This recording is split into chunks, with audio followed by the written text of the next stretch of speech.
بلوچستان کے پہاڑ اور یہ دھرتی اگرچہ اس کے اوپر سبزہ نہیں ہے پر اس کے نیچے بہار ہی بہار ہے کہ اس میں صحابہ سو رہے ہیں.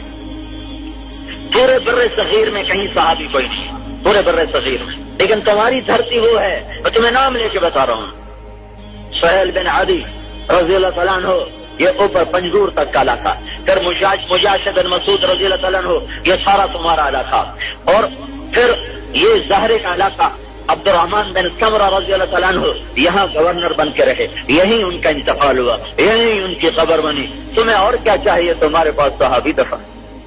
قلات حضرت عثمان کے زمانے میں فتح نہیں ہو سکا. قیخان اس کا پرانا نام، پرانی تاریخ کتابوں میں یہاں کوئی پہاڑ تھا جس کا نام تھا قیخان. پھر یہ حضرت علی رضی اللہ تعالیٰ عنہ کے زمانے میں حارث بن مرہ رضی اللہ تعالیٰ عنہ نے قلات کو فتح فرمایا ہے. یہ خلفائے راشدین کے زمانے میں آپ کا سارا